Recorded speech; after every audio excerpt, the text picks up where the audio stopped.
नमस्कार, छाया किचन मध्ये सगळ्यांचं स्वागत आहे। आज मी तुम्हाला बनवून दाखवणार आहे शेंगदाण्याचं मिरचू। शेंगदाण्याचं मिरचू बनवण्यासाठी ह्या मी मिरच्या घेतलेल्या आहेत। या मिरच्या जास्त तिखट नसतात। तुम्ही कधी पण मिरच्या घेतल्या तर पोपटी मिरच्या घ्या, ह्या तिखट नसतात। कोथिंबीर घेतलेली, लसूण घेतलेला आहे आणि मीठ, तेल आणि शेंगदाणे। तर शेंगदाण्याचं मिरचू मी तुम्हाला बनवून दाखवणार आहे की माझ्याकडे कमेंट आल्या होत्या की ताई आम्हाला मिरचू बनवून दाखव। तर वेगवेगळ्या प्रकारचे मी तुम्हाला मिरचू बनवून दाखवणार आहे। ही पहिली स्टेप आपली शेंगदाण्याचं मिरचू। सगळ्यात पहिलं आपण शेंगदाणे खरपूस भाजून घ्यायचे आहेत। माझी आई नेहमी म्हणते शेंगदाणे खरपूस भाजून घ्यायचे, तेव्हा शेंगदाण्याच्या मिरचूला छान चव येते। खरपूस म्हणजे कसं एकदम हलकं नाही भाजायचं, चांगले एकदम मस्त भाजायचे। ते कसे भाजले दाखवते तुम्हाला मी। माझ्याकडे भरपूर कमेंट आले की ताई तुम्ही शेंगदाणे आम्हाला मिरचू बनवून दाखवा, मिरचू कसं बनवतात। तुम्ही नेहमी सांगता की आज मिरचू बनवले, आज मिरचू बनवले। तर मी वेगवेगळ्या प्रकारचे तुम्हाला मिरचू बनवून दाखवणार आहे, मिरचीचा खरडा बनवून दाखवणार आहे। तर नक्की तुम्ही व्हिडिओ बघा, आवडल्यास नक्की लाईक करा। बघा, शेंगदाणे असे खरपूस भाजले पाहिजे, चांगले खरपूस भाजायचे, म्हणजे जास्त काळे नाही करायचे बरं का। खरपूस म्हणजे असे दिसायला छान दिसले पाहिजेत, अशा प्रकारे आपल्याला शेंगदाणे भाजायचे आहेत। आता हे शेंगदाणे मस्त मी भाजून घेतलेले आहेत, तर मी एका प्लेटमध्ये काढून घेते। आता आपण मिरच्या भाजून घ्यायच्या। फक्त अगोदर सुक्याच मिरच्या भाजायच्या आहेत। चांगल्या मिरच्या भाजत आल्या की आपल्याला थोडंसं तेल घालायचं आहे त्याच्यामध्ये। आता नुसत्या अशाच मिरच्या भाजून घ्यायच्या, थोडं थोडं प्रेस करायचं आणि मिरच्या भाजून घ्यायच्या। आपण ह्या मिरच्याचं मिरचू खूप छान लागतं बरं का। त्या दुसऱ्या असतात ना काळ्या मिरच्या तिखट, त्याचं मिरचू अजिबात चांगलं लागत नाही, म्हणजे चवच नसते त्याला। ह्या मिरच्यांना खूप चव आहे आणि मिरचू पण खूप भारी लागतं। तुम्ही वरण भातासोबत खाऊ शकता, नाहीतर ज्वारीच्या भाकरीसोबत असंच खाऊ शकता। बघा, मिरच्यांवरती असे डाग डाग पडलेले आहेत, तर असेच आपल्याला मिरच्या भाजून घ्यायच्या अगोदर सुक्या।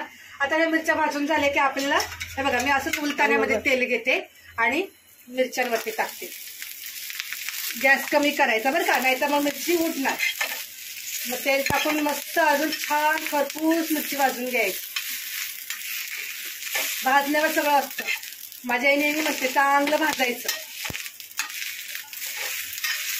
सगळा स्वयंपाक शिकवला आईने मला, फक्त मला पुरणपोळ्या येत नव्हत्या। आता शिकली मी पुरणपोळ्या करायला। कसं माहितीये का, पुरणपोळ्या बनवायच्या पण कोणा सगळ्याच्या वेगळ्या पद्धती आहेत। कोणी नुसतं तेलावरच बनवतं, कोणी पीठ लावून जास्ती पीठ लावून बनवतं। सगळ्याची जेवण बनवायची पद्धत वेगळी आहे, त्याच्यामुळे कोणी कोणाला नावं ठेवायचं नसतं। बघा मस्त, आणि ना असा मिरच्याचा खूप छान वास येतोय बरं का। अशा मस्त खरपूस भाजायच्या मिरच्या। हे बघा कशा मिरच्यांना डाग पडलेत, अशा मिरच्या भाजायच्या आहेत। आता ह्या मिरच्या मी प्लेटमध्ये काढून घेते, मग आपल्याला मिरचू बनवायचं शेंगदाणे। आता मी गॅस बंद करते।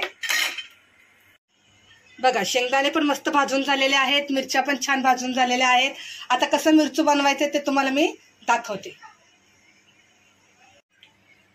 आता उखळातच करायचंय आपल्याला, मिक्सरला करायचंच नसतं मिरचू, उखळातच करायचं असतं। माझ्याकडे मोठी पण उखळी आहे, पण सध्या मी थोडासाच मिरचू घेतलेला आहे त्याच्या बनवायला, त्याच्यामुळे।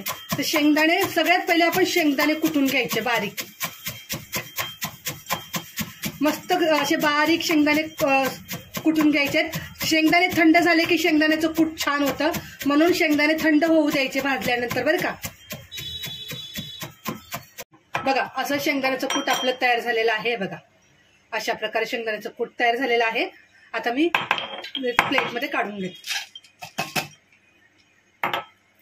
आता आपल्याला ह्याच्यामध्ये टाकायची आहे, आपण जी मिरची भाजली आहे ती मिरची टाकायची आहे। आणि मिरची गरम आहे तोपर्यंत कुटून घ्यायच्या, म्हणजे आता शेंगदाणा कुठेपर्यंत तर मिरची गरम राहणारच आहे। त्याच्यात घालायचं आपलं मिरची, लसूण थोडा जास्त घ्यायचा, खूप छान लागते चव। आणि याच्यामध्ये घालायची कोथिंबीर आणि चवीनुसार मीठ। आणि लक्षात ठेवा बरं का, मिरचूला थोडंसं मीठ जास्त असेल तर मिरचू खूप भारी लागतं, थोडंसं अगदी थोडंसं जास्त पाहिजे बरं का। आता मी मिरचू करून घेते।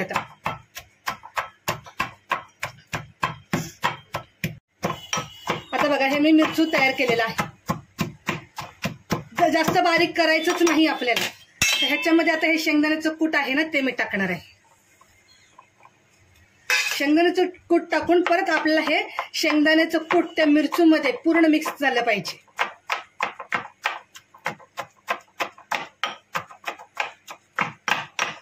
जास्त बारीक मिरचू करायचंच नाही. हे बघा, आता हे आपलं शेंगदाण्याचं मिरचू तयार झालं. तर मी तुम्हाला प्लेटमध्ये काढून दाखवते तुम्हाला मिरचू. आणि मिरचू बनवायचं तर उखळातच बनवायचं. अशा ज्यांच्याकडे उखळ नसेल त्यांनी ना अशी छोटी उखळ घ्या आणि मग हे मिरचू बनवलेलं बघा. आता मी चम्मचने पूर्ण मिक्स करून घेते. हे मिरचू बनवलेलं तुम्ही खाऊन बघा आणि मग छायाताईला कमेंट करा, ठीक आहे. बघा, प्लेटमध्ये काढते. अशा प्रकारे आपल्या झालेलं आहे शेंगदाण्याचं मिरचू. तुमच्या सगळ्यांचा कमेंटचा मान राखून मी तुम्हाला वेगवेगळ्या प्रकारचे मिरचू बनवून दाखवणार आहे. तर नक्की व्हिडिओ आवडला तर नक्की लाईक करा, शेअर करा, सबस्क्राईब करायला अजिबात विसरू नका. हे झालं आपलं शेंगदाण्याचं मिरचू तयार.